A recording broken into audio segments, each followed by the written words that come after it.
There was nothing architecturally unique about Grenfell Tower when it was built. It was one of hundreds of post-war high-rises constructed across London, a cost-effective solution to overcrowded housing shaped by tight budgets and efficiency-driven design. Built between 1972 and 1974 as part of the Lancaster West Estate in North Kensington, it adhered to then-current standards. It was designed to be functional and austere, primarily to replace substandard slums.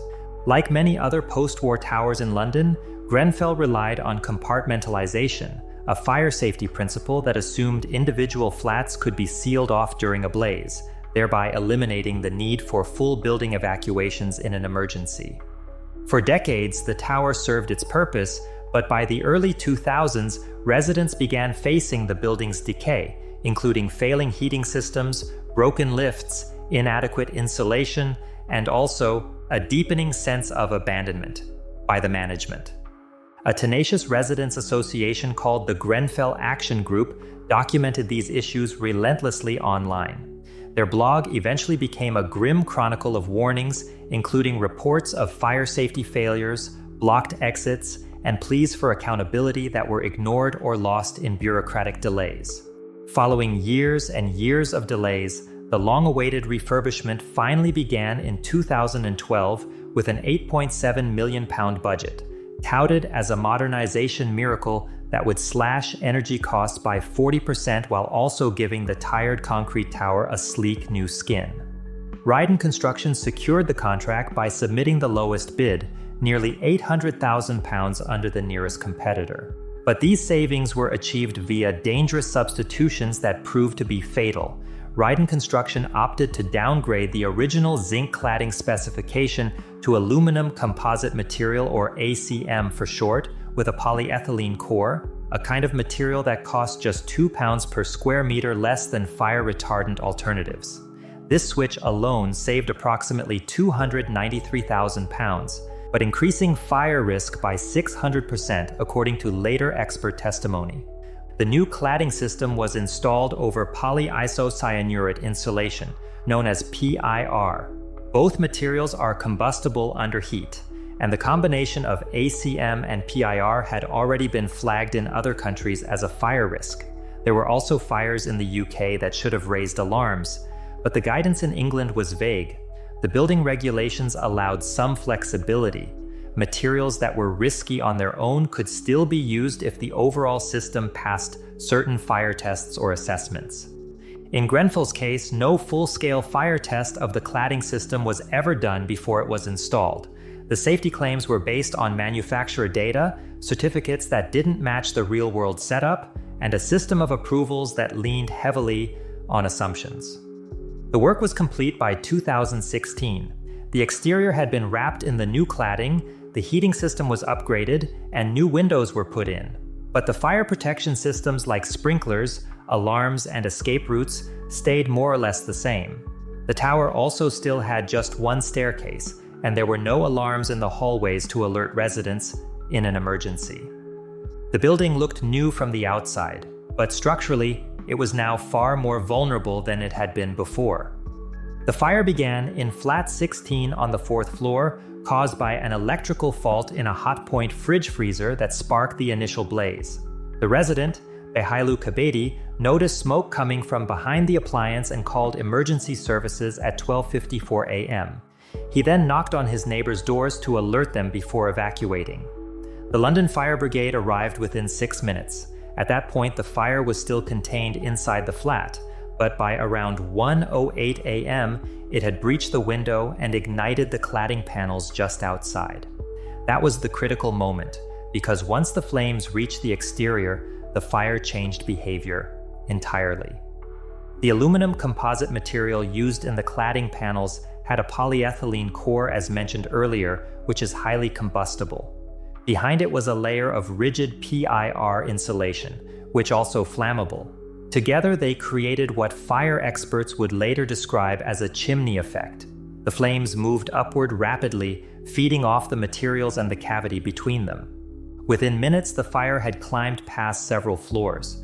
By 1:26 a.m., just over half an hour after the first 999 call, it had reached the roofline. This was a 24-story tower, and the fire had moved from the 4th floor to the top in less time than it took to boil a kettle. That kind of vertical fire spread isn't supposed to happen in a building with proper fire barriers and non-combustible materials, but Grenfell didn't have that. The cavity barriers that were supposed to compartmentalize the cladding system either weren't installed properly or weren't suitable for the materials. Some were too short, others had gaps, and in several places they'd been bent or twisted during installation and couldn't perform their function. That let the fire travel freely up the facade and wrap around the building. The original design of Grenfell relied on internal compartmentation, the idea that each flat would act as its own fireproof box. That's why there were no alarms in the hallways and no central detection system. If a fire stayed inside one unit, it wouldn't affect anyone else.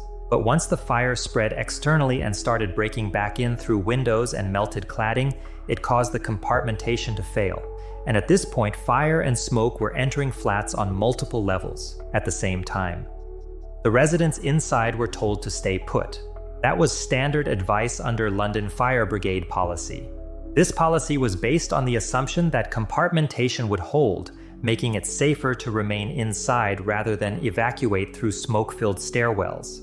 But that assumption didn't hold at Grenfell. The stay-put policy remained in place for nearly 2 hours.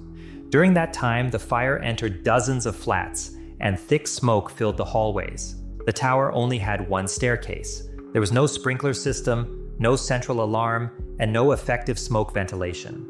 The lights in the stairwell were dim or out in some sections, and the signage was inconsistent. Many residents couldn't see or breathe as they tried to find their way down. At 2:47 a.m., the fire brigade finally changed its strategy from stay put to evacuate if possible. But most of the upper floors were already compromised by then. The fire had spread both up and across, and conditions inside were getting worse by the minute. As the fire accelerated up the exterior of Grenfell Tower, the London Fire Brigade was also scaling its response. The first crew arrived at 12:59 a.m., 5 minutes after the initial 999 call. By 1:20 a.m., there were 40 firefighters on site. That number had doubled 10 minutes later, and by 2 a.m., it was one of the largest fire incidents London had seen in decades. But the fire outpaced their assumptions. The vertical spread was so rapid and unusual that many crews initially struggled to comprehend its movement. Some assumed flames were leaping from flat to flat through shattered windows, while others suspected multiple ignition points. The situation deteriorated further because only a handful of firefighters had ever encountered a cladding fire of that scale, and their training had never addressed such a scenario. The command structure was overwhelmed early, exacerbated by the building's unfamiliar layout and limited internal signage. Firefighters entering the tower struggled to find flat numbers or get clear directions. It became worse as radios often failed once crews were deep inside. Communication between crews and commanders broke down, and calls had to be relayed through runners going up and down the stairs by foot. At 1:40 a.m., residents were trapped on multiple floors. Firefighters were conducting rescues, but there was only one staircase. They had to go up 10 or more floors with breathing equipment, evacuate a resident, then descend in heavy gear, and repeat. Some made multiple trips. Others were pulled out for safety or exhaustion. The process was slow, physically draining, and extremely dangerous. Crews reported smoke so thick they couldn't see their own hands. In some sections, the heat was too intense to proceed. By 2 a.m., it was clear that the fire wasn't behaving like a normal internal blaze. But the shift in strategy didn't happen until 2:47 a.m., when incident commanders formally abandoned the stay-put policy. That decision wasn't just about changing guidance. It meant telling hundreds of people in a 24-story building with no central alarm and no working PA system to leave. There was no way to reach everyone at once. So firefighters went door to door. They shouted into corridors. They radioed in room numbers where residents were still calling 999. The control room was flooded with calls, and call handlers had to make judgment calls in real time, deciding who to prioritize, who might still be reachable, and what advice to give. By 4:30 a.m., the fire had consumed most of the upper floors. Flames were visible on multiple sides. more than 250 firefighters had been deployed.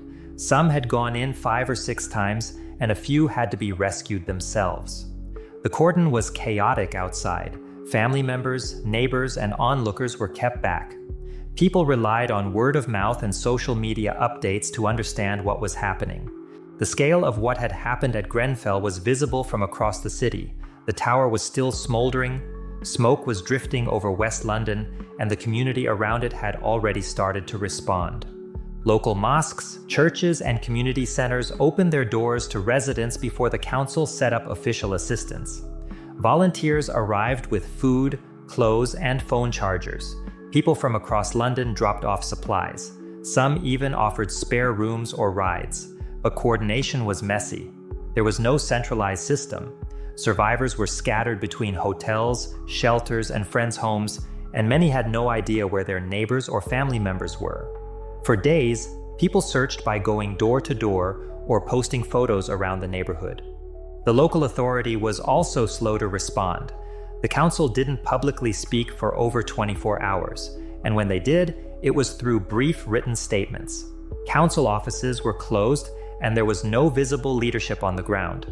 Survivors said they didn't know who to talk to, they didn't know how to get shelter, emergency funds, or even answers about the fire.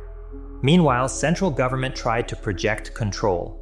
Prime Minister Theresa May visited the scene on June 15th, but didn't meet with residents. That decision drew heavy criticism. The next day, she met with survivors behind closed doors, then announced a £5 million emergency fund.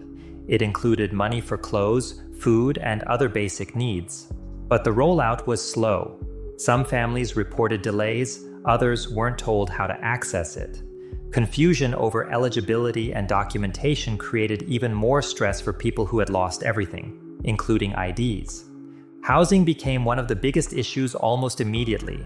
Around 200 households were displaced. Some were put up in hotels, but often miles from the area. Others were offered temporary housing that didn't meet basic needs. For families with kids, elderly relatives, or trauma-related issues, that meant isolation, discomfort, or simply not being able to cope. Survivors repeatedly said they felt forgotten or treated like a burden. The government promised to rehouse everyone within 3 weeks. That didn't happen. And by August, fewer than a dozen families had moved into permanent homes. Many were still in hotels well into the next year. And every delay reinforced the same feeling, that people who had already lost so much were still being left to figure things out on their own. Meanwhile, public anger was rising and protests began within days. People wanted answers. Why had a tower in one of the richest boroughs in the UK burned the way it did? Why were alarms not heard? Why were fire exits limited? And why were residents ignored when they raised concerns? These questions were about to become central to one of the biggest public inquiries in British history, especially because residents at Grenfell Tower had been raising safety concerns for years. Some of them were about fire risks, others were about basic management and maintenance, and most of them went unanswered. As we've discussed earlier in the video, the Grenfell Action Group published its first post about fire risks in 2013. Over the next 4 years, they raised concern after concern: poor evacuation procedures, blocked exits, lack of fire drills, no central alarm system, and the use of cheap materials during refurbishment. They said the tower was becoming a death trap. At one point, they said they believed it would take a serious fire in a tower block before these issues are addressed. That was addressed in 2016, less than a year before the fire. Multiple residents also reported electrical surges in 2013. One incident was so severe that it burned out appliances in several flats. Residents were told the problem was fixed, but follow-up communication was sparse. And after the fire, some survivors said they had lost trust in management long before 2017. The new cladding system added during refurbishment was another source of concern. It was supposed to improve insulation and give the building a more modern appearance. But residents questioned the quality and the logic of wrapping a concrete tower in a flammable material. The final report from the refurbishment stated that all fire safety measures had been reviewed and approved, but it later came out that no full fire risk assessment was conducted after the work was completed, and the fire brigade wasn't consulted about changes to the building's layout or materials, which meant that emergency responders didn't have updated plans when they entered the tower the night of the fire. The warning signs were neither subtle nor ignored. Residents had written about them, documented them, and in some cases published them online. Everyone knew that something would go wrong. Grenfell Tower was not just a building that caught fire, it was a community that felt ignored for years. The failure was a series of choices that left people vulnerable.